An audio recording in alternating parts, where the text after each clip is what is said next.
A lo largo de este capítulo vamos a tratar principalmente del tema de los atributos. Como seguramente el lector ya conoce y hemos podido ver en el apartado anterior, en la unidad anterior, un atributo es aquella característica que puede ser añadida a un elemento, a una etiqueta HTML,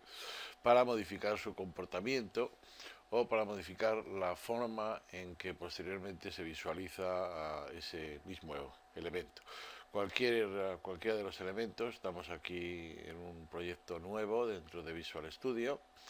y cuando nosotros seleccionamos un elemento cualquiera, incluso si usamos uno de estos atajos, utilizando el doble tabulador para que nos genere el elemento completo, pongamos que aquí vamos a escribir demo primera de atributos. Aquí vemos cómo Visual Studio nos recuerda a través del mecanismo de IntelliSense que existen toda una serie, un conjunto completo de atributos que es posible asignar o configurar dentro de la etiqueta P.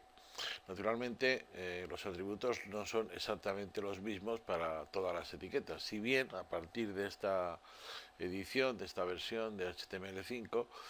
podemos hablar ahora de atributos de tipo global, atributos que podemos estar seguros de que se van a encontrar en todas las etiquetas sin excepción alguna. Precisamente comentaremos esto un par de temas más adelante. Por el momento baste ver que este conjunto de atributos disponibles se nos ofrece dentro del entorno de edición y que principalmente podemos distinguir dos características, ¿no? Aquellos atributos que aparecen en el estándar como unidades individuales, por ejemplo, el primero que vemos aquí, que es Access Key, o Class, o Content Table, o cualquiera de estos que figuran con ese icono de esa especie de cuadrado de color azul. Esos atributos se asignan mediante valores individuales y normalmente puede ser que su valor sea o bien establecer por el usuario, por ejemplo, en el caso del identificador de la etiqueta, donde podemos poner párrafo, por ejemplo. También puede ser que se trate de una referencia a un elemento externo, por ejemplo, el atributo clase, que hace referencia a una determinada definición de estilo que nosotros habremos ubicado o bien en la página o bien en un fichero separado. Si, por ejemplo, tuviéramos un estilo definido con el nombre titular, pues lo indicaríamos en este punto. Otros atributos, sin embargo, son simplemente o se llaman atributos de presencia, puesto que su funcionamiento se basa en que con que el atributo esté presente, eso es suficiente para que el elemento tenga en cuenta esa característica. Por ejemplo, esto sucede con Content Editable y sucede con otros más, como puede ser Draggable, como puede ser Hidden, y algunos otros que tenemos por aquí. En otros casos, por ejemplo, vamos a buscar algún otro que cumpla con estas características. Por ejemplo, spell check para comprobar la sintaxis, pues sería el típico atributo con que basta con que esté disponible. Si, como sucede en este caso y como vimos en la unidad anterior, nosotros estamos usando la sintaxis propia de XHTML y no la de HTML puro y duro, es posible que los atributos tengan que ser asignados a un valor booleano. En el caso de que nosotros usáramos no la sintaxis de XHTML, cosa que indicamos precisamente en ese atributo de HTML, sino que eliminásemos esta marca de aquí para indicarle que queremos utilizar solamente la sintaxis clásica de HTML. Si con el atributo que estamos trabajando es, una vez que hemos hecho esa modificación,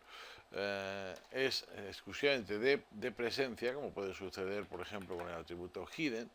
como vemos, el mero hecho de la presencia, de que exista el nombre del atributo, ya será suficiente para que el motor de interpretación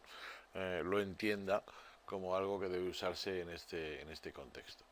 Lo normal, sin embargo, es que los atributos tengan valores, y para ello pues Visual Studio nos recuerda esos posibles valores, ¿no? Por ejemplo, si este elemento, este párrafo, se pudiese arrastrar a otra parte del documento, pues nosotros le podemos indicar esto mediante auto, que es comportamiento automático. Dejamos que sea el navegador el que decida, o bien negándolo o bien afirmándolo, ¿no? Por ejemplo, si queremos que un grupo entero de elementos pueda ser arrastrado, todos excepto uno, podríamos dentro de ese grupo asignarle el valor draggable false a este párrafo con, con el identificador párrafo, para que todos los elementos excepto este pudieran ser objeto de un proceso de movimiento entre cualquier elemento de la página. En otras ocasiones podemos encontrarnos con que los atributos deben de ser asignados a valores muy específicos. No se trata de conjuntos enumerados predeterminados ni cosas por el estilo, sino de referencias a mecanismos externos, como puede ser en el caso de la web semántica, aquellas características que permiten que un sitio web sea identificado de una manera más rica en lo referente a la semántica, y que por lo tanto los motores de búsqueda y optimización posteriores puedan usarlo de forma óptima. Eso sucede con los atributos ítem. Todo ese conjunto de atributos ítems que vemos aquí tienen que ver con la característica que define a lo que ese elemento contiene, esa etiqueta contiene. En concreto, cuando le indicamos item type, si esto fuera un elemento especial, vemos cómo nos aparece aquí algunas características propias de algo que se ha definido de forma exterior.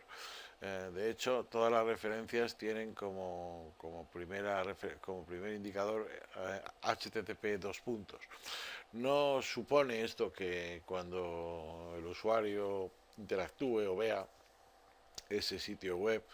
de alguna forma se vaya a navegar a ese lugar, sino que marcándolo de esta forma nosotros estamos indicando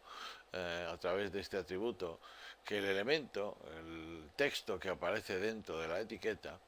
en este caso es o bien un comentario de usuario en el momento que estamos aquí, o una revisión, un producto, un lugar, una fotografía, etcétera, etcétera, etcétera. Como vemos, todo esto pertenece a un sistema taxonómico que ha sido definido, como puede ver el alumno en la documentación, dentro de un sitio web que se llama esquema.org,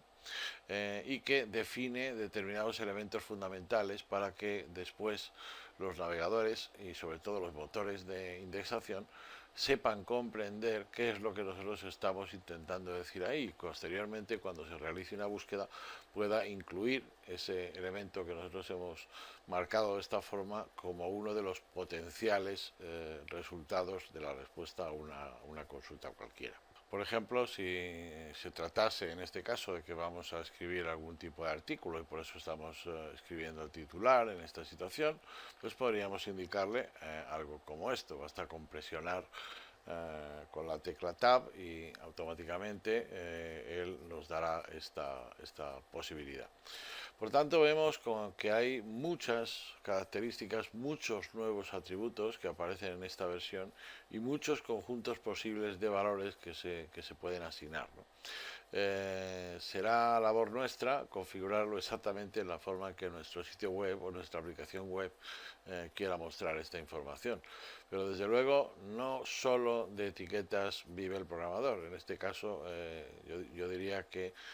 son tan importantes o más importantes, o por lo menos tienen el mismo nivel, estos nuevos atributos con estas calificaciones que podemos hacer de cara al resultado final que las etiquetas en sí.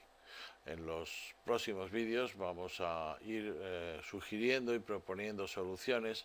para que veamos la forma en que podemos articular diferentes características, tanto de sitios como de aplicaciones web, en las que estos atributos están presentes, bien de esta forma que hemos indicado aquí, o bien en otras en las que se complementan, como antes hemos anticipado, o con hojas de estilo o con pequeñas APIs de JavaScript que nos permiten aportar esa funcionalidad que no es posible poner solamente con HTML5.